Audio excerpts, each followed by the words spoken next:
আল্লাহ রব্বুল আলামিন কোরআন শরীফের মধ্যে জানিয়ে দিলেন, ইয়া আইয়ুহাল্লাযীনা আমানুত্তাকুল্লাহা ওয়া কুনু মা'আস সাদিকিন। এ যুবকেরা, বারা তরুণেরা, আল্লাহ পাক জানিয়ে দিলেন, হে বিশ্বাসী সম্প্রদায় মানুষেরা, ঈমান আনার পরে তোমরা আমি আল্লাহ আমাকে প্রথমে ভয় করো। প্রথমে নামাজ নয়, প্রথমে রোজা নয়, প্রথমে হজ নয়, প্রথমে যাকাত নয়, প্রথমে হলো আল্লাহকে ভয় করার মতো ভয় করতে হবে। যারা ভয় করেছিল তাদের থেকে শিক্ষা এলেন চার ইমামের এক ইমাম, ইমামে আযম আবু হানিফা রাহমাতুল্লাহ আলাইহি। হুজুর আমার আল্লাহকে কতটা ভয় করেছিলেন।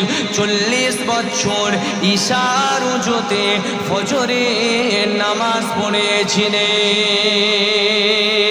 এ যুবকেরা, বারা তরুণেরা, শুধু তাই নয়, বছরে 5 দিনের রোজা রাখা হলো হারাম।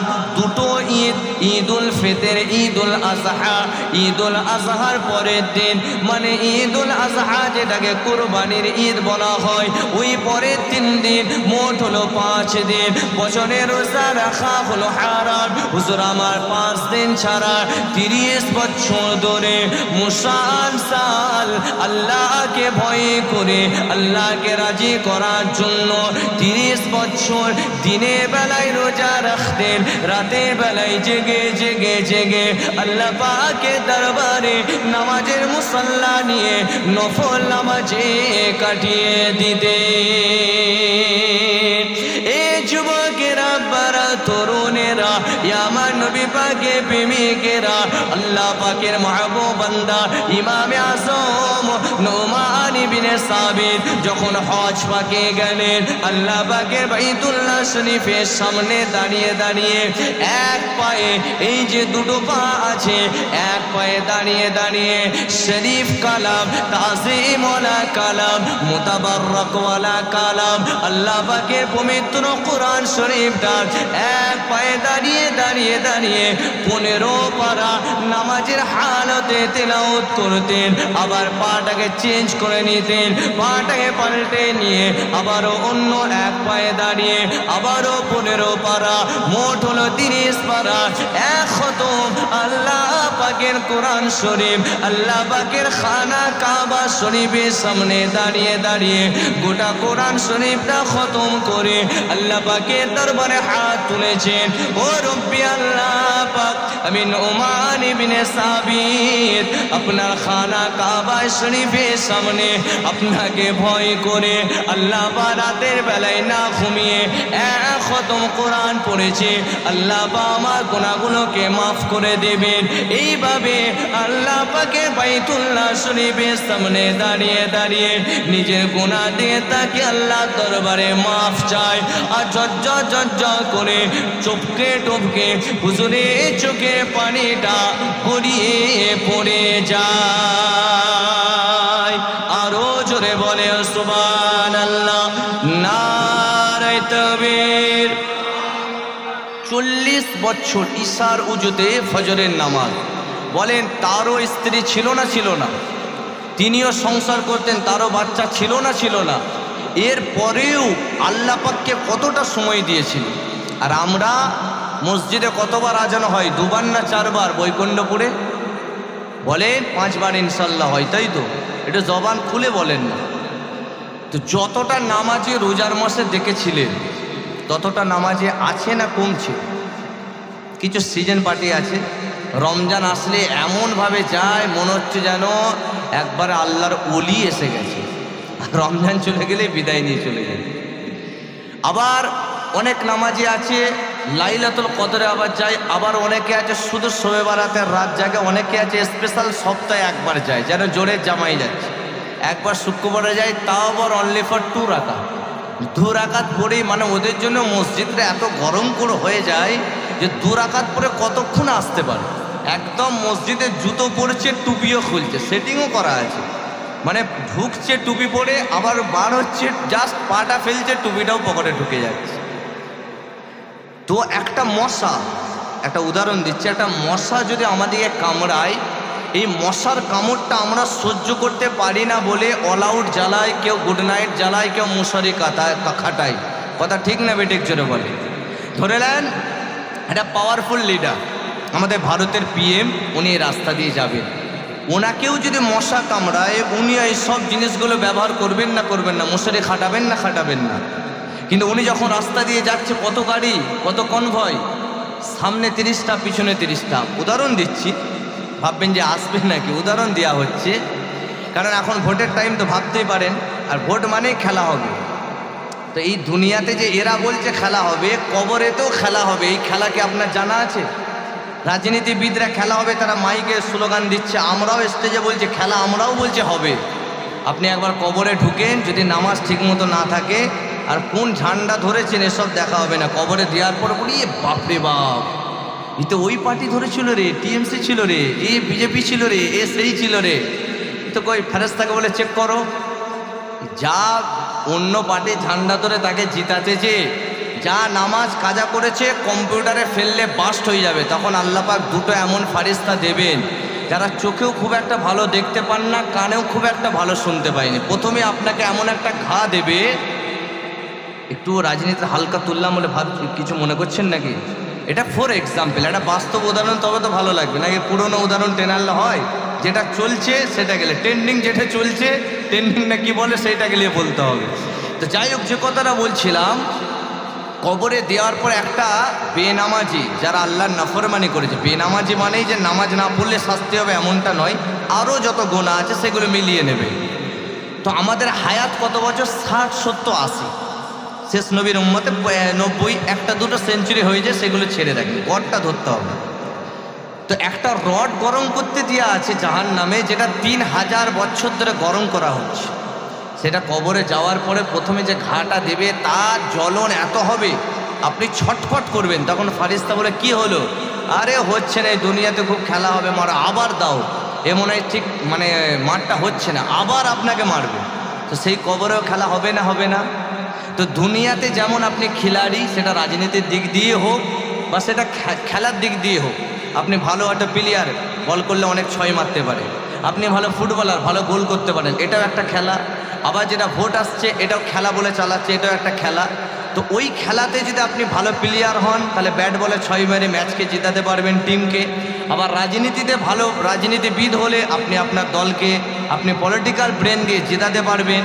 তেমন এই যে আপনি রাজনীতিবিদ, খেলোয়াড় জিতাতে পারছেন, সব ঠিক আছে, যদি আপনার ইমানি খেলোয়াড় না হন, তাহলে কবরে যাওয়ার পরে এগুলো কিন্তু আর দেখা হবে না, ওখানে সোজা পিটাই চলবে। আর যদি আপনি ইমানের দিক দিয়ে ভালো খেলোয়াড় হন, আপনি রাত্রে তাহাজ্জুদ গুজার, 5 ওয়াক্ত নামাজি, আপনি হালাল হারাম বেছে খেলেন, মাশাআল্লাহ, আপনি দুনিয়াতে সাকসেসফুল ইমানদার খেলোয়াড়।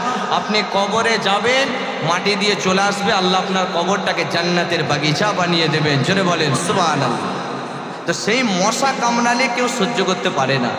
একটা যদি পিএমও যায়, সামনে 30টা পিছনে 30টা গাড়ি, সব ব্ল্যাক কালার, ব্ল্যাক গ্লাস, কোনটায় আছে বোঝা যাবে না। আমাদের সিএম যাবে কি ভাইপো যাবে বোঝা যাবে না। তার মানেটা কি?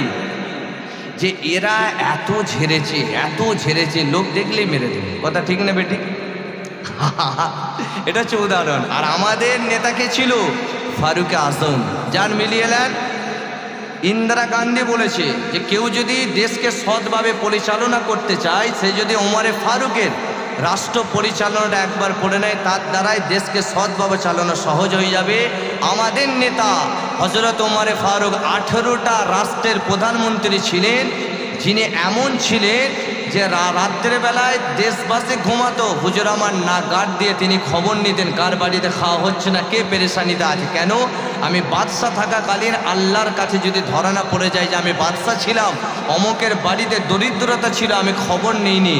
আর ওমরে ফারুক এমন লিডার ছিলেন, হযরতে শেরে খোদা আলী আকবর বলেছিলেন যে ওমরে ফারুক, হুজুর রাষ্ট্র দপ্তর মনে করে আপনার গার্ডের প্রয়োজন আছে। আর ওমরে ফারুক এমন ছিলেন, বেশি কথা বাড়াতেন না, যে কথা বেশি হবে বিচার ওসম নয়, বিচার না মানলে তলোয়ার বার করতেন, ফিনিশ করে দিতেন। তো ওমরে ফারুক আলী হুজুরকে বলছে, আলী একবার বার করবো? বলছে না হুজুর, আমি একবার বলে দেখলাম। বলছে আমার গার্ড কেউ নয়, আমার গার্ড হচ্ছে স্বয়ং আল্লাহ পাক রব্বুল আলামিন। জোরে বলেন সুবহানাল্লাহ। তিনি 18টা রাষ্ট্রের খলিফা ছিলেন, কোনো গার্ড নিতেন না। যে কথা বলছিলাম, তো একটা মশা কামড়ালে আমরা সহ্য করতে পারি না, যে ইচ্ছা করে বেনামাজি একটা সাপ দেওয়া হবে সুজাতুল ওয়াকাস, এই সাপটার নাম, যদি সে 20টা দুনিয়াতে একবার নিক্ষেপ করে দেয় কিয়ামত পর্যন্ত সেই জায়গাটায় আর ঘাস জন্মাবে না, এমন বেনামাজির জন্য কবরে সাপ দেওয়া হবে। যারা এখনও বেনামাজি হয়ে আছেন তওবা করে ফিরে আসেন, যে তওবা করে আল্লাহ তওবাকারীকে বড় পছন্দ করেন, জোরে বলেন সুবহানাল্লাহ।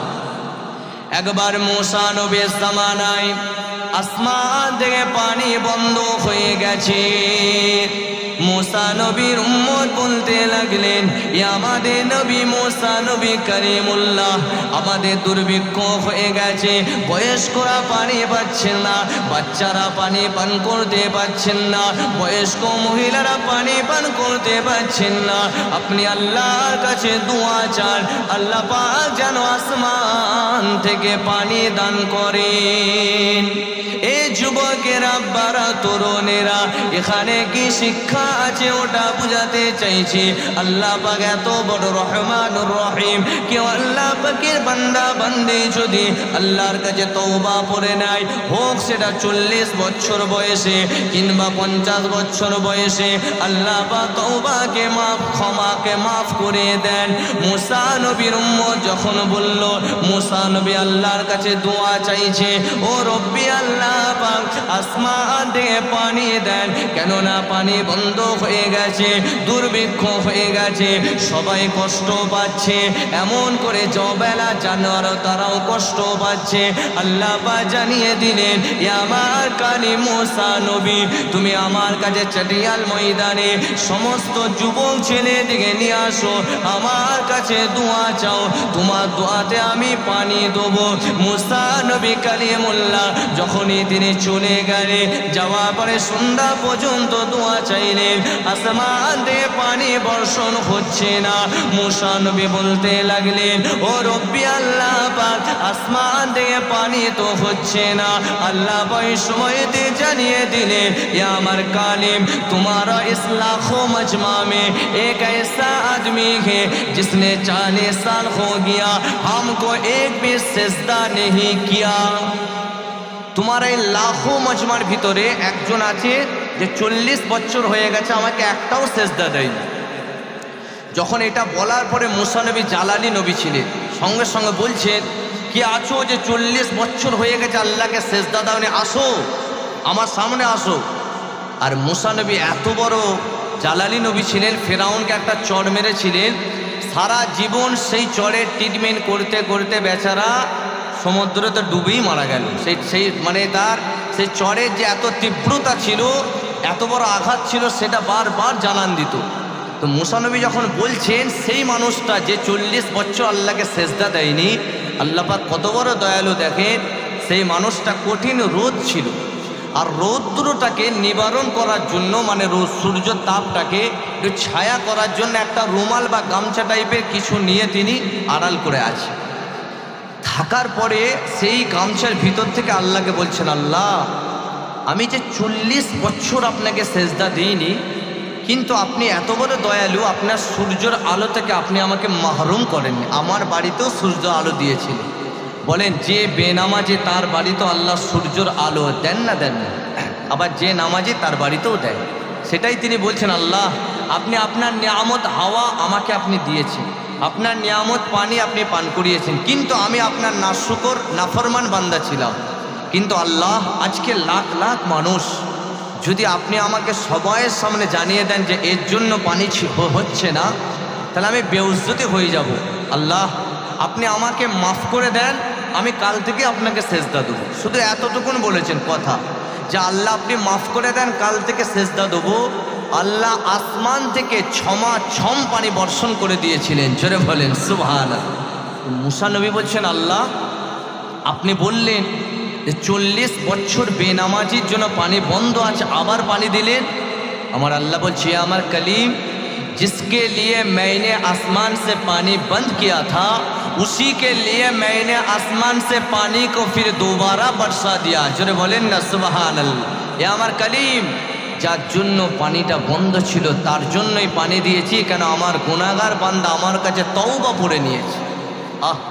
যারা আজও বেনামাজি অনেকে আছে না নাই, জুম্মা, শবে বারাত, রমজান বাদ দিলে হয়তো 40-50 বছর বয়সে ছুঁই ছুঁই চলে গেছে, তারপরেও নামাজ ধরে না, আছে না নাই জোরে বলে।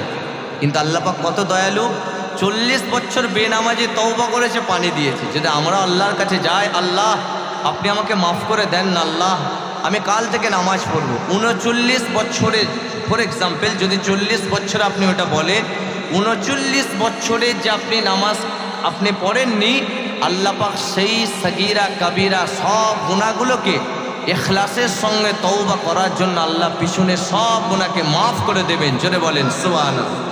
আর যদি না পড়েন, ছোট্ট একটা তাফসীর করছি, বিসমিল্লাহির রহমানির রহিমে যে আর রহমান আছে, আপনার সাধারণ মানুষ খুব বেশি তাফসীর শোনালে আপনারা বুঝতে পারবেন না, জাস্ট একটা তাফসীর। এই যে আর রহমান আছে, এই তাফসীরটা, তাফসীরের একটা গ্রন্থ আছে তাফসীরে জালালাইন শরীফ।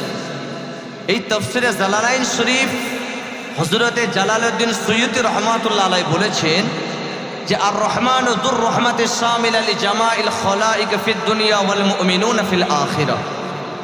যে দুনিয়াতে আল্লাহর রহমত সবার জন্য আম, মানে যে বেনামাজি তাকেও আল্লাহর রহমত হবে, যে নামাজ পড়ে তার প্রতিও হবে। কিন্তু হাসরের ময়দানে যে খাস করে যারা আল্লাহর মুমিন বান্দা ছিল তার জন্য রহমত হবে, আর যারা ইসলাম ঘরে জন্ম নেওয়ার পরেও মুমিন হতে পারেনি কামিল, তার জন্য আল্লাহর রহমত হাসরের ময়দানে হবে না। তাই যারা এখনও 5 ওয়াক্ত নামাজ ছেড়ে আসেন, আল্লাহর দরবারে এসে 5 ওয়াক্ত নামাজ আদায় করার চেষ্টা করবেন, আল্লাহ যেন তৌফিক দান করেন। জোরে বলেন আল্লাহুম্মা আমিন। হযরত ইমাম আযম আবু হানিফা রাহমাতুল্লাহ আলাইহি মুসলসল 30 বছর রোজা রেখেছিলেন আল্লাহকে রাজি করার জন্য, বছরে 5 দিন ছাড়া। আমরাও ইনশাল্লাহ 1 মাস আল্লাহ যাদিকে রাখিয়েছিলেন রোজা রেখেছিলেন। এরপরেও এই যে সওয়াল মাস চলছে, সওয়ালের 6টা রোজা আছে না নাই? কেউ যদি রাখেন, মা বোনের আপনারা পর্দার অন্তরালে শোনেন, মা বোনেদের একটা মাসের শরীর খারাপ হয়, আমি এটা মশলাটা বলে দিই। যদি কারো রমজান শরীফের মাসের শরীর খারাপের কারণে রোজা কাজা হয়ে থাকে, আপনারা ওই কাজাটা সওয়াল মাসে প্রথমে আদায় করবেন। প্রথমে নফল রোজাটা রাখবেন না, কারণ নফল রোজা রাখলে সওয়াব, না রাখলে কোনো গুনাহ নাই। আর আপনার যে রমজান শরীফের মাসে রোজা কাজা হয়েছে, ওই কাজাটা আদায় করা ওয়াজিব। আগে কাজাটা আদায় করবেন, তারপরে 6টা যে নফল রোজা রাখবেন। মান সামা রমাজানা সুম্মা আতবাহু সিত্তাম মিন শাওয়াল কানা কাসিয়ামিদ দাহর। হাদিস শরীফে আছে শাওয়াল মাসে যে 6টা রোজা রাখবেন, 1 বছর রোজা রাখার সওয়াব আল্লাহ পাক আপনাকে দান করে দেবেন। জোরে বলেন সুবহানাল্লাহ। ইমাম আযম আবু হানিফা খানায়ে কাবা শরীফের সামনে দাঁড়িয়ে দাঁড়িয়ে সারা রাত আল্লাহর কোরআন তেলাওয়াত করেছেন, আল্লাহকে ভয় করে। আমরা রমজান শরীফ আল্লাহ সুযোগ দিয়েছিলেন সেহরির সময়েতে তাহাজ্জুদের নামাজ পড়ার। কতজন পড়েছে আমার জানা নেই। আপনারা সেহরিটা কিভাবে নিয়েছেন? আল্লাহ চাইলে রমজান শরীফের সেহরিটা ফজরের পরে পড়তে পারতেন না পারতেন না? জোরে বলেন, পারতেন না পারতেন না? যে আমার বান্দা ফজরের পরে সূর্য ওঠার আগে সেহরি খেয়ে তোমরা রোজা রাখবে, আমি আল্লাহ রোজা কবুল করব। আল্লাহ ফজরের আগে কেন করলেন? কখন এটাকে অ্যানালাইসিস করেছেন, রিসার্চ করেছেন? এই জন্য আল্লাহ করেছেন, আল্লাহ জানে আমার বান্দা গুনাহগার। আমার দরবারে ফজরের আগের ওয়াক্তটায় আল্লাহর খাস রহমত নাজিল হয়। তখন কোনো বান্দা যদি ওই সময় ওটা আল্লাহর দরবারে তাহাজ্জুদের মুসাল্লা বিছিয়ে যদি কয়েক রাকাত তাহাজ্জুদ পড়ে শুধুমাত্র নিজের গুনাহগুলোকে বলে, আল্লাহ সঙ্গে সঙ্গে মাফ করে দেয়। কেন? তাহাজ্জুদের ওয়াক্ত বা তাহাজ্জুদের নামাজ এত ভাইটাল যে তাম পৃথিবীতে যত নদী আছে, নালা আছে, খাল আছে, পুকুর আছে, যদি মেশিন ফিট করে উদাহরণস্বরূপ আল্লাহ জাহান্নামকে কেউ নেভানোর চেষ্টা করে, সম্ভব? পিছন থেকে বলেন সম্ভব? সম্ভব নয়। সকলে একবার তাকবীর দান তো দেখি, নারে তাকবীর, নারে তাকবীর। শেষের দিকে হয়ে আসছে ইনশাল্লাহ, ডান হাতের কাজ খুব তাড়াতাড়ি হয়ে যাবে। অসুবিধা হচ্ছে না তো? আচ্ছা ঠিক আছে। তো মাশাআল্লাহ, আপনি যদি ওই মেশিন ফিট করে জাহান্নামকে নেভানোর চেষ্টা করেন, কোনো দিন সম্ভব নয়। কিন্তু আমার আল্লাহ তো দয়ালু, বলছে দুনিয়াতে যখন অফিসে তালা লাগানো, স্কুলে তালা লাগানো, সবাই ঘরের দরজা বন্ধ করে, কেউ এসি চালিয়ে, কেউ গরমেতে জানলার কাছে পাকা দিয়ে বাইরে ঠান্ডা হাওয়া খেয়ে ঘুমাচ্ছেন, ওই সময়েতে ভোরের বেলায় কেউ যদি ফজরের আগে উঠে মুসাল্লা নিয়ে আল্লাহর দরবারে বসে যায়, আল্লাহ ভাইজান ওয়াজ করে গেলেন, সত্যিই তো সেহরিটা আপনি ওই জন্য দিয়েছেন বান্দাকে ভালোবেসে, যাতে বান্দা গুনার দিকে তাকিয়ে আমার কাছে ক্ষমা চায়। আল্লাহ, আমি তাহাজ্জুদের নামাজ পড়ে মুসাল্লা নিয়ে এসেছি, আল্লাহ আমি অনেক গুনাহগার, নিজের গুনাহগুলো বলতে বলতে যদি 2 ফোঁটা চোখের পানি ওই মুসাল্লায় ফেলে দেন, তামাম পৃথিবীতে নদ নদী খাল পুকুরের পানি আল্লাহ জাহান্নামকে নেভাতে পারবে না, কিন্তু আপনার 2 ফোঁটা চোখের পানির বিনিময়ে আল্লাহ জাহান্নামের আগুনটা হারাম করে দিয়ে তার দয়ার জান্নাতটা আমার আল্লাহ হালাল করে দেবেন। জোরে বলেন সুবহানাল্লাহ। মুহাব্বতে দুরূদ শরীফ আল্লাহুম্মা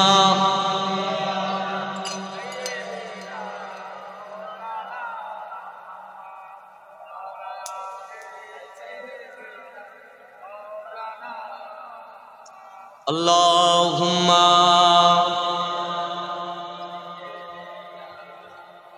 বিসমিল্লাহির রাহমানির। একজন আসেন তো, আর একটু পানি লাগবে হালকা, একজন আসেন। কালিমা লা ইলাহা, জোরে জোরে পড়েন, বসে আছেন জোরে জোরে পড়েন। লা ইলাহা লা ইলাহা ইল্লাল্লাহ মুহাম্মাদুর রাসূলুল্লাহ। ऐसा बा सरकार की बातें सुना, ऐसा बा सरकार की बातें सुना, ऐसा बा सरकार की बातें सुना, ऐसा बा सरकार की बातें सुना, सैयदे अबरार की बातें सुना, सैयदे अबरार की बातें सुना, ऐसा बा सरकार की बातें सुना। मैं दुरूदों के हुनग में छेड़ता, मैं दुरूदों के हुनग में छेड़ता, तू मुझे दीदार की बातें सुना, तू मुझे दीदार की बातें सुना, ऐसा बा सरकार की बातें सुना, जिससे हासिल हो सुकूने दिल मुझे, जिससे हासिल हो सुकूने दिल मुझे, हाँ जरा उस यार की बातें सुना, हाँ जरा उस यार की बातें सुना, ऐसा बा सरकार की बातें सुना।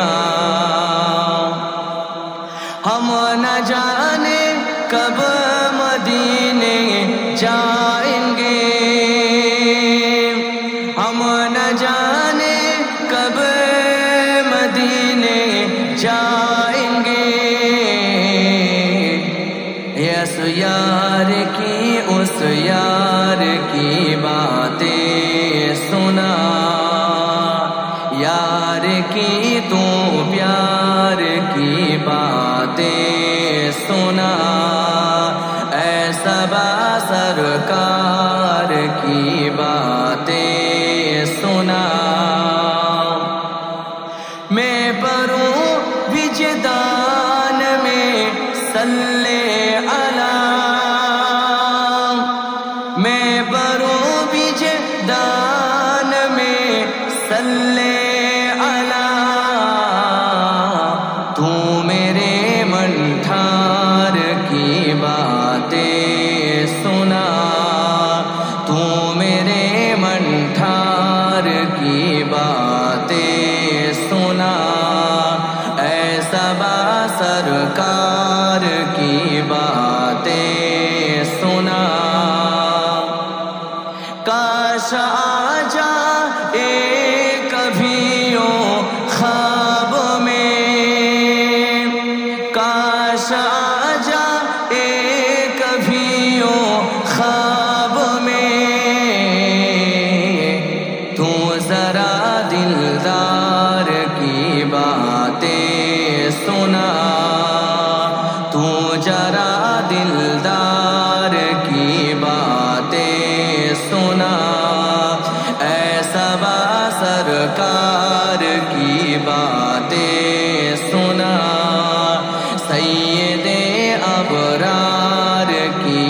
মাশাআল্লাহ একদম শেষের দিকে যে ইমামুল আজম আবু হানিফা হুজুরের কথা বলছিলাম, আল্লাহ পাক ওনাকে কতটা এলেম দিয়েছিলেন। নবী আমার জানিয়েছিলেন যে আমার পর্দা নেওয়ার পরে আমার উম্মতের মধ্যে একজন আসবে।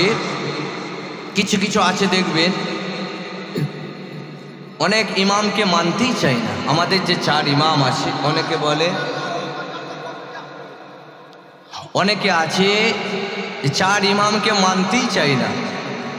আখেরি জামানায় কিছু কিছু আছে না না ইমাম টিমাম কেউ নয়, আমরা কোরআন হাদিস মানি। কিন্তু আল্লাহ ইমামে আজম আবু হানিফা হুজুরকে এতটা এলেম দিয়েছিলেন, তাম পৃথিবীর এখন যত আলেম আছে সবার আলেমের এলেমকে যদি এক পাল্লায় রাখা হয়, শুধু একজন হজরত ইমামে আজম আবু হানিফা হুজুরের এলেমকে যদি এক পাল্লায় রাখা হয়, তাম পৃথিবীর আলেমের এলেমের থেকেও হজরত ইমামে আজম আবু হানিফা হুজুরের এলেমের পাল্লা আল্লাহ পাক ভারী করে দেবেন। জোরে বলেন সুবহানাল্লাহ। নবী বলেছিলেন আমার পর্দা নেওয়ার পর আমার উম্মতের মধ্যে একজন আসবে যাকে মাকামে সুরাইয়া থেকে আল্লাহ এলেম দেবেন। মাকামে সুরাইয়া কোথা? 7তম আসমানের উপর একটা জায়গা আছে, যে জায়গাটার নাম মাকামে সুরাইয়া, যেখান থেকে এই এলেম পাওয়া যায়। আল্লাহ পাক বলেছেন, আল্লাহর নবী বলেছেন আমার সেই উম্মতকে আল্লাহ মাকামে সুরাইয়া নামক জায়গা থেকে এলেম দান করবেন। জোরে বলেন সুবহানাল্লাহ। কিন্তু উনি এত বড় ইমাম কিভাবে হলেন? পুরাটা দেখতে হবে। ওনার মায়ের দোয়া ছিল। যত বড় বড় আল্লাহর ওলি, বড় বিশ্ব আব্দুল কাদের জিলানি, হযরত খাজা মুঈনুদ্দিন চিশতি আজমির সঞ্জারি রহমাতুল্লাহ আলাই, ফুরফুরা জমিনে দাদা হুজুর পীর কিবলা রহমাতুল্লাহ আলাই, এমন যত আল্লাহর ওলি আছেন, ওলি হওয়ার পিছনে তানাদের মায়ের দোয়া ছিল বলে আল্লাহ মায়ের দোয়ার বরকতে ইমামুল আজমকে আল্লাহ জামানার বড় ইমাম করেছেন। তামাম ওলি দিকে আল্লাহ ওলি করে দিয়েছিলেন। জোরে বলেন সুবহানাল্লাহ। তিনা যখন আম্মা জানের কথায় একটুখানি বলি, এইগুলো জেনে রাখা দরকার আছে। ইমামে আজম আবু হানিফা হুজুরের মা, তার মায়ের পীর ছিল হযরত সুফিয়ান সাউরি রাহমাতুল্লাহ আলাইহি। এই যুবকেরা বারা তরুণেরা হযরত সুফিয়ান সাউরি রাহমাতুল্লাহ আলাইহির কাছে বায়াত হয়েছিলেন। একবার ইমামে আজম আবু হানিফার মা বলতে লাগলেন বয়সকালে, এ বেটা আমার শরীরটা কমজোর হয়ে গেছে, একবার আমাকে আমার পীর সাহেবের কাছে নিয়ে চলো, ওনার সঙ্গে আমি একবার দেখা করতে চাই। ওই সময়েতে ইমামে আজম আবু হানিফা ঘোড়া আনলেন। তখন এমন কোনো বাইক 4 চাকায় সব সওয়ারি ছিল না। তখনকার জামানায় মানুষেরা উট ঘোড়া করে সওয়ারি হতেন। ইমামে আজম আবু হানিফা হুজুর ঘোড়া আনলেন। আনার পরে তিনার আম্মা জানকে ঘোড়ার উপরে বসিয়ে দিলেন। তিনি ঘোড়া চালাতে পারতেন, তথাপিও ঘোড়ার উপরে উঠলেন না, লাগামটা ধরলেন না। হুজুর আবার নিচে দাঁড়িয়ে গেলেন। দাঁড়িয়ে দাঁড়িয়ে হেঁটে হেঁটে ঘোড়ার ওই দড়িটা ধরে নিয়ে যায়। ইমামে আজম আবু হানিফা হুজুরের মা পিঠের উপরে চাপে। মা তখন বলে, কোচি তুই ঘোড়ার উপরে এসে ঘোড়াটাকে চালিয়ে নিয়ে চল, তাহলে তো তাড়াতাড়ি আমরা চলে যাব। ওই সময়েতে ইমামে আজম আবু হানিফা হুজুর মাকে কতটা ইজ্জত করত, মাকে কতটা তাজিম করতেন। হুজুর আমার বলতে লাগলেন, আম্মা জান আমি যদি আপনার সামনে বসে আপনি পিছনে বসবেন, এটা বেয়াদবি হয়ে যেতে পারে। না না না মা, আমি আপনার সামনে বসতে পারবো না। যতবার মা তার বলে, মায়ের কথাটা উনি রাখলেন না। হেঁটে হেঁটে হেঁটে হেঁটে যায়, আল্লাহর উনি দরবারে যায়। সুফিয়ান সাউরি রাহমাতুল্লাহ আলাইহির কাছে পৌঁছে গেলেন। মা তার পীর সাহেবকে সালাম দিলেন। সালাম দেওয়ার পরে বললেন, মা ওই ছোট্ট বাচ্চা ছেলেটাকে, ছোট মানে তখন আদর করে ছোট বলেছিলেন, যথেষ্ট বয়স হয়েছিল তখন তার মা বলতে লাগলেন, ওটা হলো আমার কলিজার টুকরা সন্তান। তখন আল্লাহর ওলিটা বলেছিলেন, এই যে আদবটা দেখালো, এই আদবটার কারণে আমি সুফিয়ান সাউরি তোমার ছেলের জন্য দোয়া করি, আল্লাহ পাক যেন জামানার ইমাম করে দেয়। সুফিয়ান সাউরি আল্লাহর বলে দোয়া চাই, মা আমিন আমিন বলে। এই দুটো দোয়া এক কাছে জড়ো হলো আল্লাহ পাকের দরবারে। সুফিয়ানে সাউরি দোয়ার বরকতে, মায়ের আমিন আমিন বলার বরকতে আল্লাহ পাক আমাদের ইমামকে ইমামে আযম বানিয়ে দিলেন। মায়ের দোয়া, এখান থেকে আমরা কি শিক্ষা নেব? যে আমরা মাকে কতটা আদব করতে পেরেছি।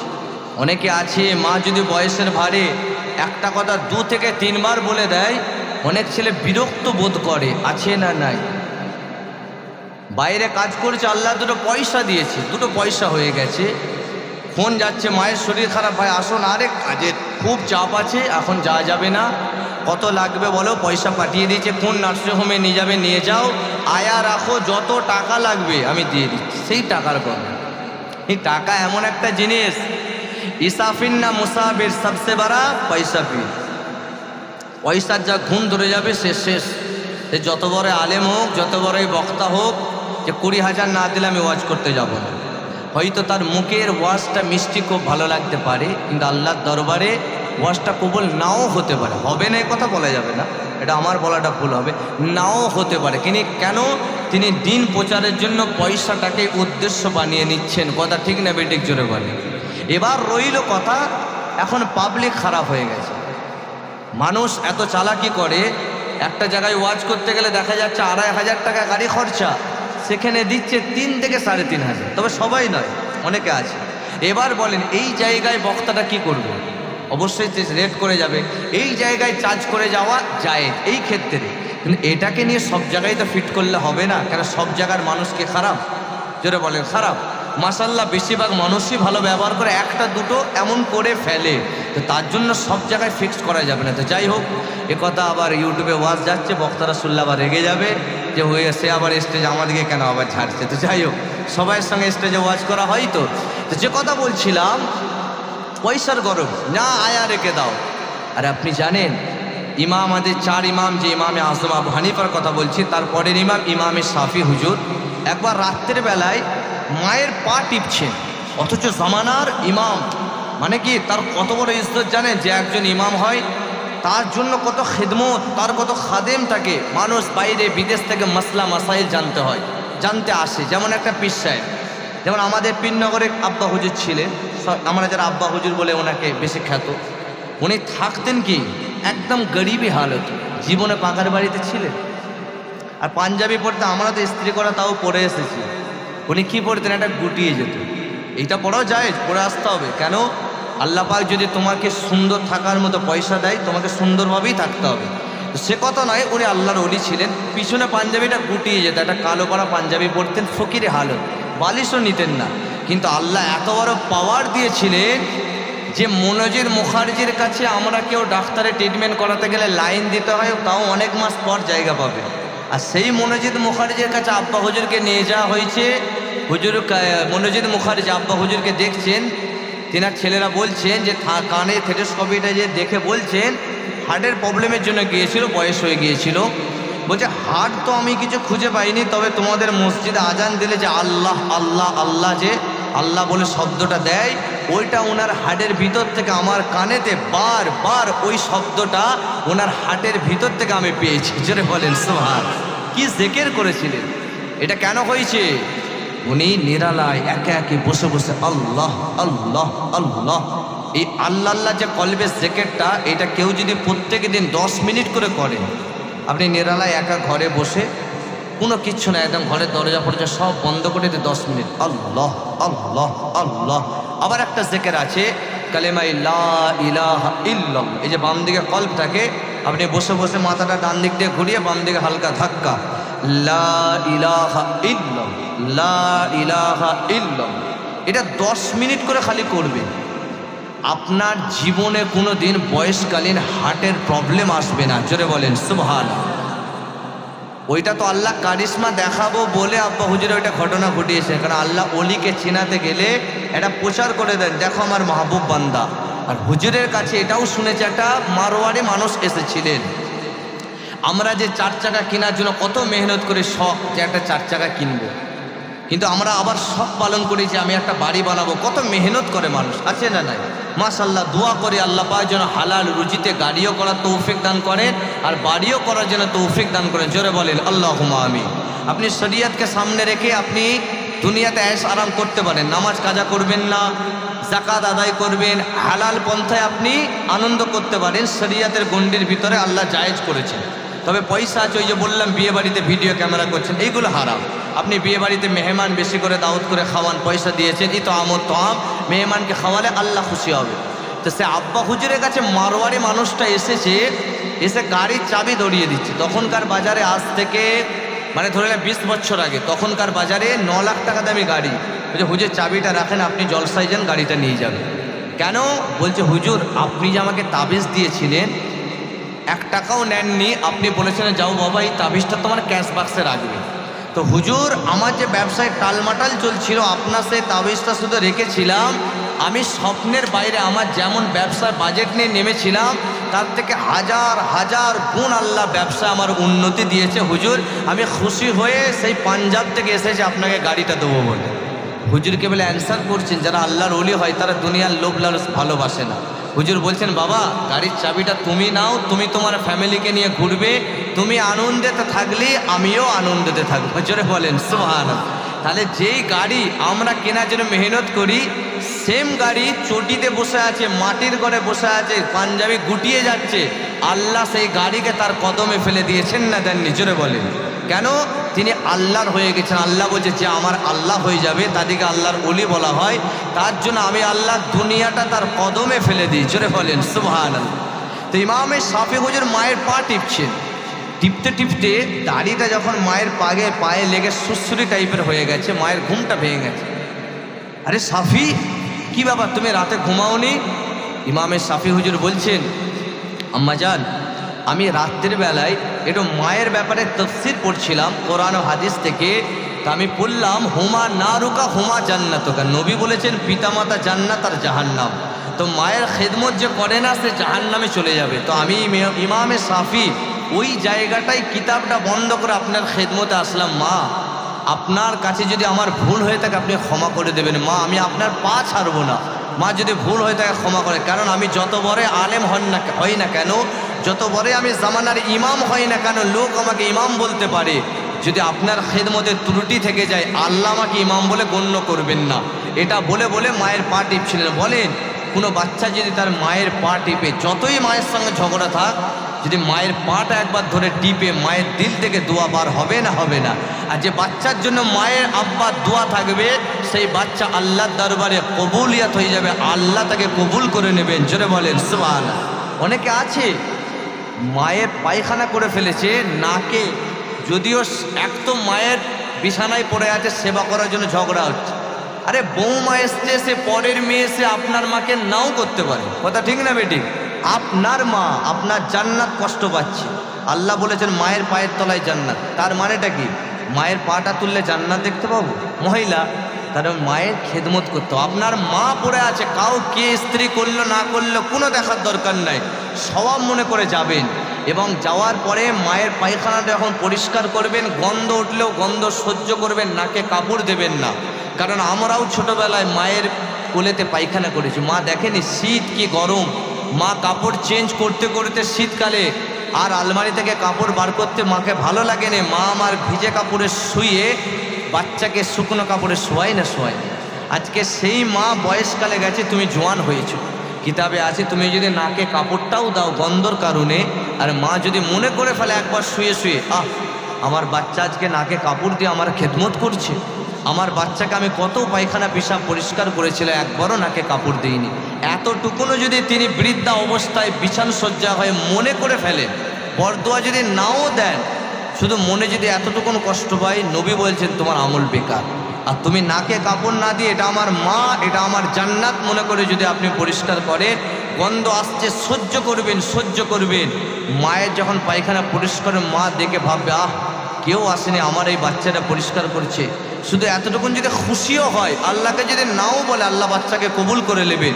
মা যদি খুশিও হয়ে যায়, মায়ের খুশির কারণে আল্লাহর কাছে আপনি মায়ের সেবার দরুন রোজ হাসরে ওয়েস করুণের কাতারে দাঁড় করিয়ে আল্লাহ তার দয়ার জান্নাতটা নসিব করে দেবেন। জোরে বলেন সুবহানাল্লাহ। তাহলে মা থাকলে খেদমত করবেন তো? বলেন ইনশাআল্লাহ। যে আলোচনাটা করছিলাম একদম শেষের দিকে, তাহলে ইমামে আজম আবু হানিফা হুজুর মায়ের দোয়াতে আল্লাহর ওলি হলেন এবং জামানার ইমাম হয়ে গেলেন। কত বড় দরজার আল্লাহ পাকের ওলি ছিলেন, ইমাম ছিলেন।